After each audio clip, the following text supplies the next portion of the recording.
I'd like to take a couple minutes of your time today to talk about a mentality that can change the way in which you view the world and the way in which it views you.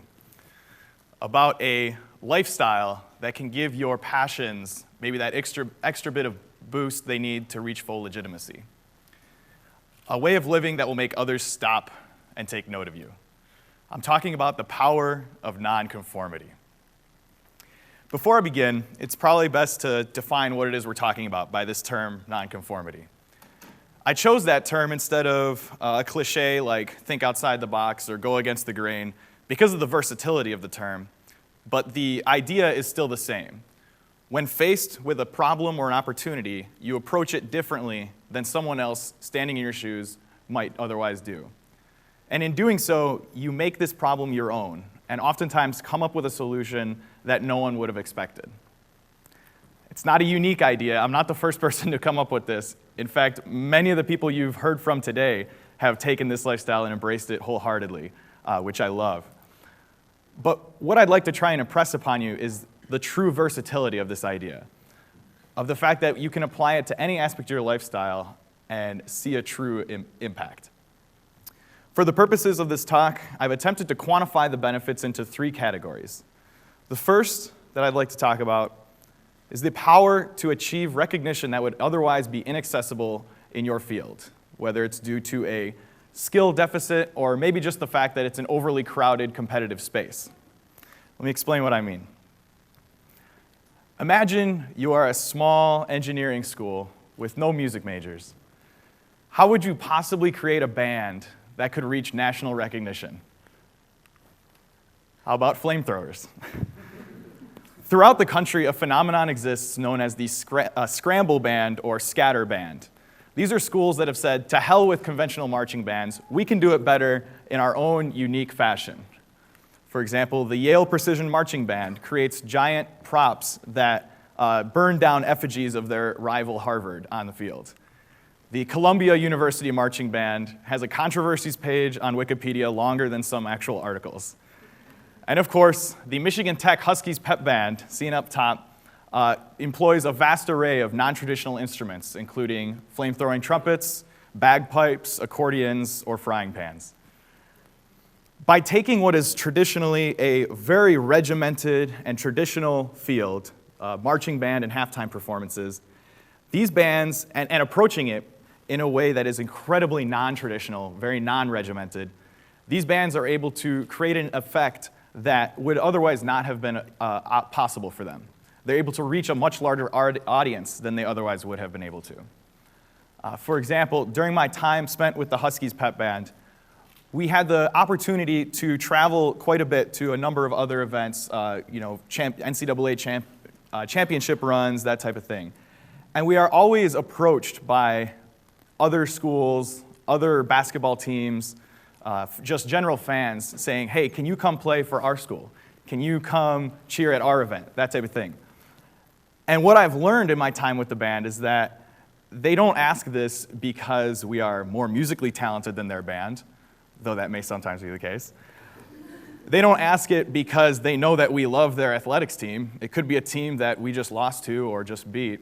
They do it because they're drawn to this thing that is so radically different, this idea, this show that gets put on. And this is a concept that can be applied to other areas as well. A couple years ago, a young singer, piano player, moderately attractive, named Stephanie Germanotta was very not well known at all. She realized that her talent and mediocre looks weren't going to be what she needed to get ahead in her industry, music, pop culture. A couple years later, she put on a dress made out of raw meat, and you know her now as Lady Gaga. By taking a field that is so packed, so competitive, so crowded, and doing something no one had ever seen before, people like Lady Gaga or bands like the Huskies Pep Band are able to stand apart from the crowd and make their own impact. The second power I'd like to talk about is the power to create a culture that prevents stagnation and promotes innovation. It's incredibly well documented and researched that stagnation and monotony are the killers of human motivation and creativity. One of my favorite quotes by John F. Kennedy: "Conformity is the jailer of freedom and the enemy of growth."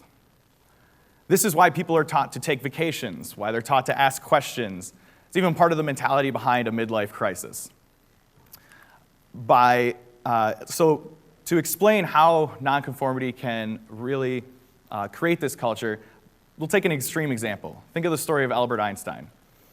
He realized that the traditional classical Newtonian physics were not sufficient to solve the problems he was encountering, to answer the questions about the world in the way he saw them. So rather than hitting that wall and admitting defeat, or continuing running in circles with a set of rules he knew would not win, he reinvented the laws of physics. Now think about the last time you were faced with a challenge that seemed impossible due to the constraints you had been given. What if you had approached it the way Einstein did, by thinking that there exists a solution out there, just not in the way that everyone else has looked at it? You've got to go at it from the side, from a different angle. This is also why a lot of corporations nowadays are so eager to hire young professionals and people straight out of college. It's because they know that the young, fresh insight and mindset coming into their company, full of crusty old executives who have been stuck in a rut for the past 20 years, is what they need to stay competitive and stay innovative. And that's something I love. The third benefit is probably my favorite, because it applies to a lot of my friends, probably a lot of the people in this room. About a third of today's society defines themselves as introverted. Those types of people who would prefer to sit by the fireplace with a good book rather than go to a screaming concert full of thousands of people. And in this society that is sometimes a bit oppressive to that type of person, what are they to do? Nonconformity has the power to provide a voice to those who lack one. Let me explain what I mean. In her book, Quiet, Susan Cain describes a world culturally biased towards extroverts. Think about it. This is true. We have group projects from the day we're 6 years old. We have meetings on team synergy. We have presentations to executives, and that's the only way you can possibly get ahead at your workplace. Well, let me ask you this. How many words did it take Rosa Parks to sit somewhere that no one expected her to? How loudly do you think Steven Spielberg had to yell as he created special effects no one had ever seen before? And that's what's great about doing something different, is because in itself, it creates a statement. In itself, it transcends words. It overcomes these barriers that have been placed by those before you. Now, I'm not saying it'll be easy for anybody.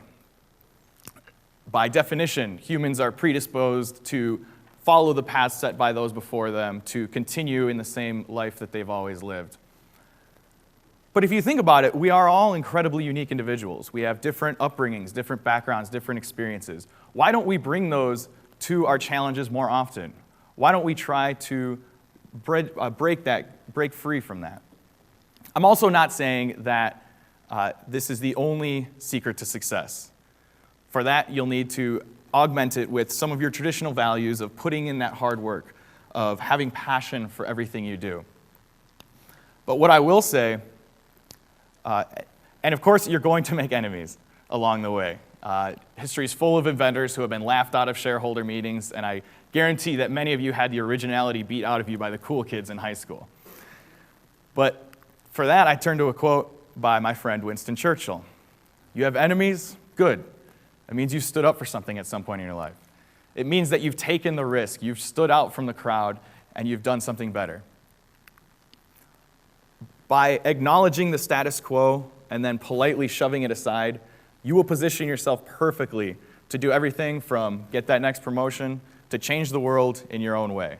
And that, my friends, is the true power of nonconformity. Thank you so much for your time.